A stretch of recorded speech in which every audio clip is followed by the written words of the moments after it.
Shalom.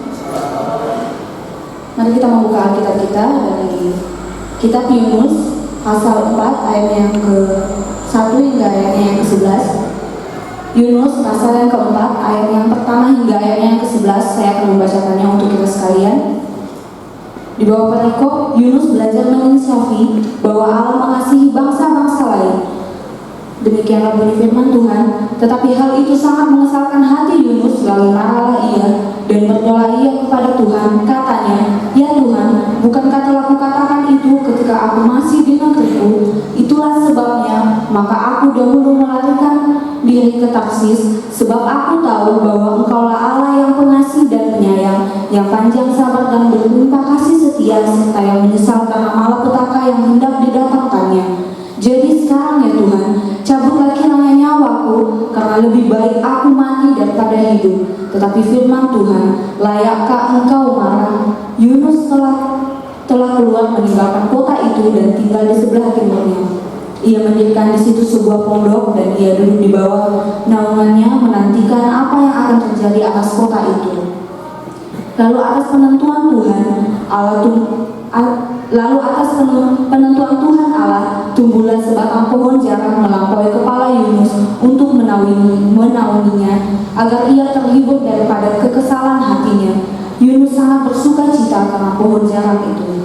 Tetapi keesokan harinya, ketika fajar menyingsing, atas penentuan Allah datanglah seekor ulat yang menggeret pohon jarang itu sehingga layu. Segera sesudah matahari terbit, maka atas penentuan Allah bertiuplah angin timur yang panas terik, sehingga sinar matahari menyakiti kepala Yunus. Lalu rebahlah ia lesu dan berharap supaya mati. Katanya, "Lebih baiklah aku mati daripada hidup." Tetapi berfirmanlah Allah kepada Yunus, "Layakkah engkau marah karena pohon jarak itu?" Jawabnya, "Selayaknya lah aku marah sampai mati." Lalu Allah berfirman, "Engkau sayang kepada pohon jarak itu, yang untuknya sedikit pun engkau tidak berjerih payah, dan yang tidak engkau tumbuhkan, yang tumbuh dalam satu malam dan binasa dalam satu malam pula. Bagaimana tidak aku akan sayang kepada Niniwe, kota yang besar itu, yang berpenduduk lebih dari 120.000 orang, yang semuanya tak tahu membedakan tangan kanan dari tangan kiri dengan ternaknya yang banyak." Melalui pembacaan ini saya memberikan tema kasih tanpa batas, one more chance, memberi kesempatan.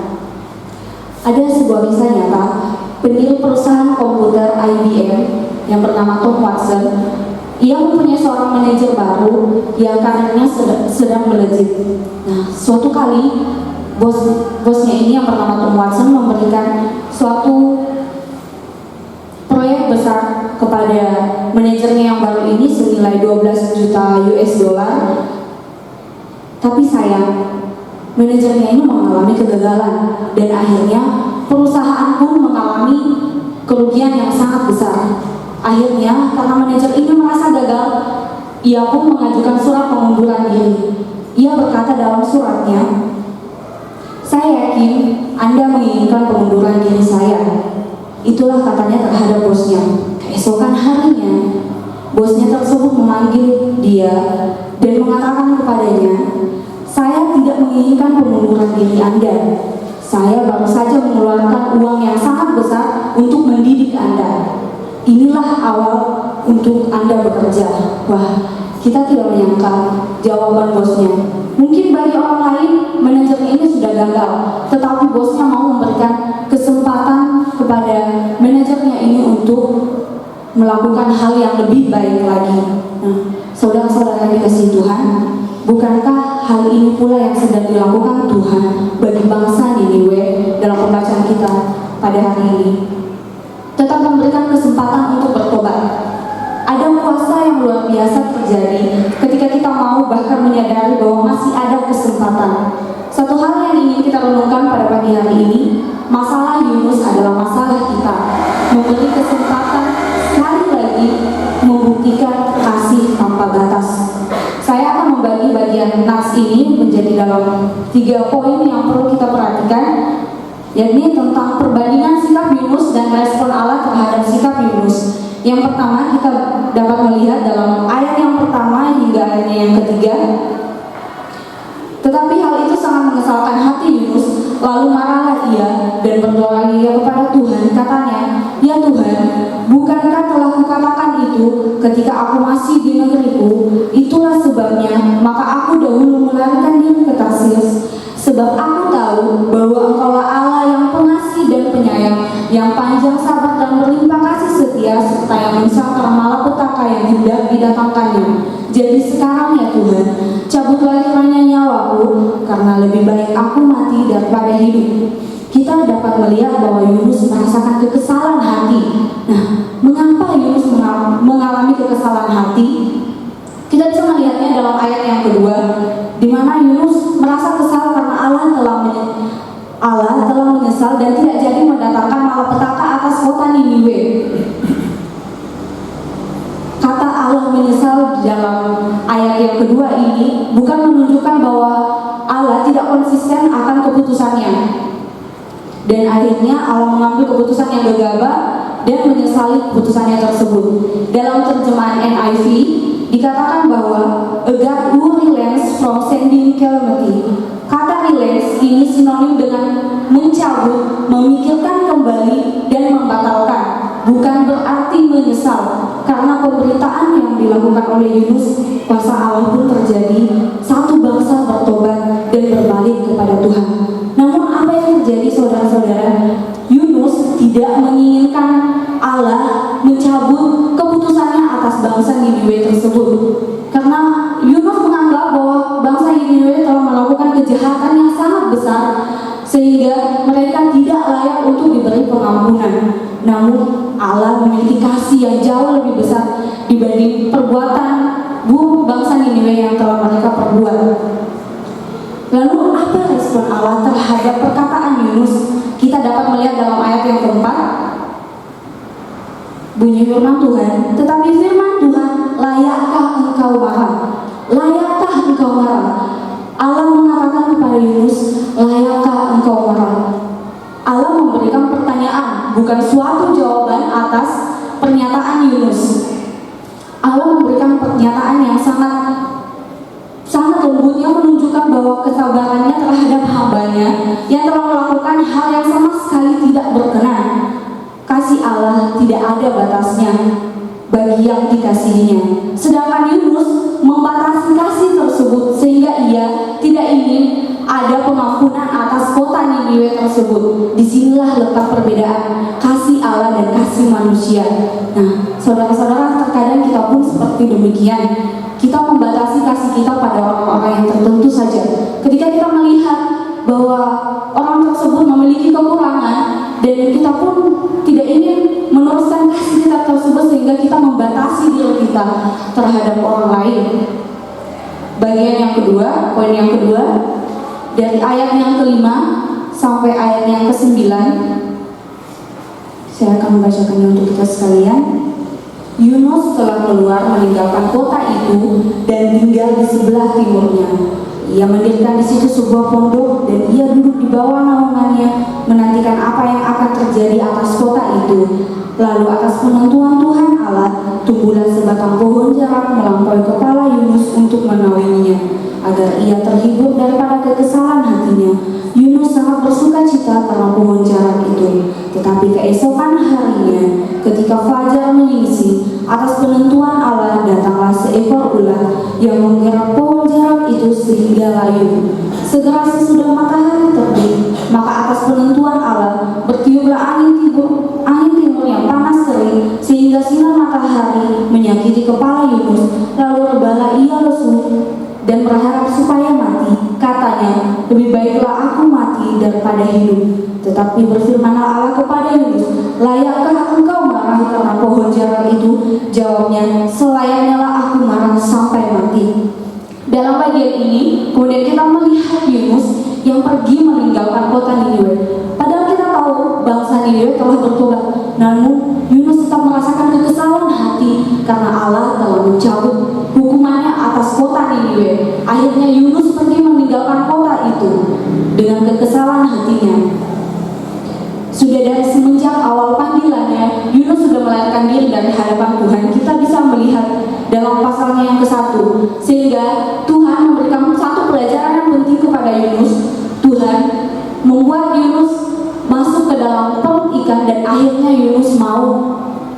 kembali kepada Tuhan. Ini pun satu bukti kasih Allah yang besar, namun Yunus tetap saja tidak menyadarinya. Yunus pun telah menjadi satu bagian yang terhilang di hadapan Allah. Namun Allah mau membawa Yunus kembali ke hadapan Allah. Begitupun dengan kota Niniwe yang memiliki begitu banyak jiwa yang terhilang. Tuhan mau membawa kota tersebut kembali kepada Tuhan melalui Yunus. Tetapi Yunus tidak menyadari hal tersebut. Yunus hanya memandangnya dari satu sisi, yaitu keburukan kota Niniwe. Terkadang kita pun hanya memandang orang lain di sekitar kita hanya pada satu sisi. Kita memandang mereka hanya dari kekurangannya saja, kita memandang mereka hanya dari kelemahannya saja, sehingga kita pun jarang untuk mau mengasihi mereka. Dalam ayat ini Tuhan menunjukkan kasih-Nya lagi dan lagi. Ia menghibur hati Yunus yang sedang kesal terhadap Tuhan. Jika kita pikirkan ketika kita mungkin bisa marah kepada Tuhan, Tuhan bisa saja menghukum kita atau bahkan langsung mencabut nyawa kita. Tapi kenapa waktu ketika Yunus marah terhadap Tuhan, tetapi Tuhan malah memberikan pertanyaan yang begitu sabar kepada Yunus, layakkah engkau marah? Bahkan Tuhan menunjukkan kasih-Nya kepada Yunus dengan cara menumbuhkan pohon jarak. Pohon jarak ini menaungi kepala Yunus sehingga hati Yunus pun menjadi sukacita. Melalui hal ini kita bisa melihat kasih Allah begitu besar bagi Yunus yang sudah memberontak. Tapi Allah tidak hanya ingin menunjukkan kasih-Nya bagi Yunus melalui pohon jarak tersebut. Tuhan juga ingin Yunus belajar tentang mengasihi itu seperti apa. Keesokan harinya Tuhan membuat pohon tersebut layu, dan akhirnya matahari kembali menyengat kepala Yunus, dan akhirnya Yunus merasa tersakiti oleh cahaya matahari tersebut, dan ia kembali kesal, dia kembali marah. Dan akhirnya Tuhan bertanya untuk kedua kalinya, layakkah engkau marah? Dan akhirnya Yunus pun menjawab Tuhan, selayaknya lah aku marah sampai mati. Wah, kita bisa melihat jawaban Yunus yang sangat keras terhadap Tuhan. Yunus adalah salah seorang nabi yang menurut saya benar-benar berani terhadap Tuhan, benar-benar berani mengungkapkan apa kekesalan hatinya terhadap Tuhan. Ia sampai mengungkapkan, selayaknya lah aku mati, selayaknya lah aku marah sampai mati. Nah, saudara-saudara, poin yang ketiga dalam bagian ini adalah puncak dari respon Tuhan terhadap semua sikap Yunus yang telah ia lakukan. Saya akan membacakan bagi kita semua dalam ayat yang ke-10 hingga ayat yang ke-11. Lalu Allah berfirman, engkau sayang kepada pohon jarak itu yang untuknya sedikit pun engkau tidak berjerih payah, dan yang tidak engkau tumbuhkan, yang tumbuh dalam satu malam dan binasa dalam satu malam pula. Bagaimana tidak aku akan sayang kepada Niniwe, kota yang besar itu, yang berpenduduk lebih dari 120.000 orang, yang semuanya tak tahu membedakan tangan kanan dan tangan kiri dengan ternaknya yang banyak.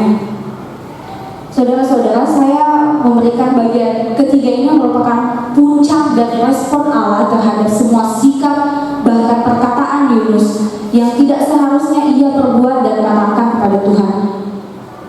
Dalam ayat ini Tuhan benar-benar mengungkapkan kasih-Nya yang tidak ada batasnya bagi kota Niniwe yang mau bertobat. Tuhan mengungkapkan semua isi hatinya kepada Yunus melalui perkataannya tersebut dalam ayat yang ke-10 hingga ayat yang ke-11. Saudara yang terkasih dalam Tuhan, melalui hal ini kita dapat melihat dan mengerti tentang kasih Allah. Yunus saja yang sama sekali tidak ada usahanya untuk menumbuhkan pohon jarak tersebut, ia merasa kesal ketika pohon itu mati. Ia merasa kesal ketika pohon itu harus layu. Kenapa? Padahal sebenarnya Yunus tidak ada usaha untuk menumbuhkan pohon tersebut. Dan akhirnya Tuhan pun berkata, bagaimana tidak aku mengasihi bangsa yang begitu banyak jumlahnya? Tidak mungkin Tuhan mau membiarkan bangsa itu terus dalam keburukannya. Dan akhirnya Tuhan meminta Yunus untuk mengembalikan bangsa itu, tetapi Yunus menolak hal tersebut. Tuhan mengasihi kota Niniwe karena kota Niniwe adalah milik Tuhan sendiri. Pohon jarak yang layu adalah seumpama kota Niniwe.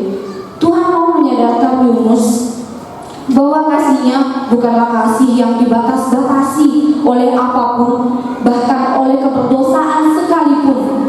Karena kasih Tuhan sendiri telah Ia buktikan melalui pengorbanannya di kayu salib, kasih yang terbesar. Lalu, saudara-saudara, apa hubungannya dengan kita di masa ini? Mungkin kita tidaklah seperti Yunus yang lari dari hadapan Tuhan dan Tuhan membawa kita masuk sampai ke dalam perut ikan. Mungkin tidak seperti itu, saudara. Tapi melalui peristiwa-peristiwa yang kita alami dalam kehidupan kita, itu merupakan suatu teguran-teguran dari Tuhan yang membuat kita sadar bahwa Ia mengasihi kita, dan Tuhan tidak ingin kita hanya menerima kasih itu untuk diri kita sendiri. Melalui peristiwa-peristiwa yang kita alami dalam kehidupan kita, kita bisa mengingatnya bahwa Tuhan selalu mengasihi kita. Bahkan dalam hal terburuk sekalipun yang terjadi dalam kehidupan kita, kasih Tuhan tetap nyata. Saudara yang terkasih Tuhan, janganlah kita menjadi Yunus-Yunus yang berikutnya, yang membatasi kasih Tuhan terhadap orang lain, terutama bagi mereka yang belum mengenal Tuhan sama sekali. Tuhan Yesus sendiri telah membuktikan kasih-Nya yang terbesar bagi kita semua melalui pengorbanannya di kayu salib. Saudara, ada seorang penginjil India yang bernama Sundar Singh menulis tentang kebakaran hutan di pegunungan Himalaya yang ia saksikan ketika ia sedang melakukan perjalanan.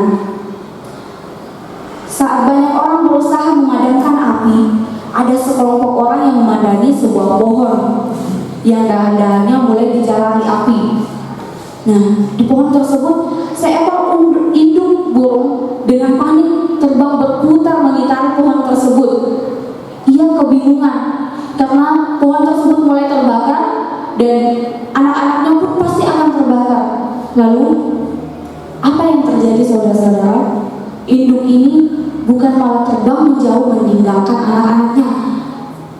Induk burung ini malah terbang mendekat setiap anak-anaknya dengan sayap-sayapnya. Dan akhirnya, saudara-saudara, semua orang yang berada di tempat itu menyaksikan burung itu beserta anak-anaknya habis terbakar oleh api tersebut. Melalui kisah ini, saudara, Sundar Singh berkata, kita baru saja melihat hal yang luar biasa. Allah menciptakan burung yang memiliki kasih dan pengabdian begitu besar sehingga rela memberikan nyawanya untuk melindungi anak-anaknya. Kasih seperti itulah yang membuat Tuhan kita juga turun dari atas surga untuk menebus setiap kita. Dia rela menderita sengsara demi kita semua. Saudara-saudara, maukah kita disamakan dengan seekor burung, atau maukah kita dikalahkan oleh seekor burung yang begitu besar kasihnya terhadap anak-anaknya? Kita adalah manusia ciptaan Allah yang paling mulia.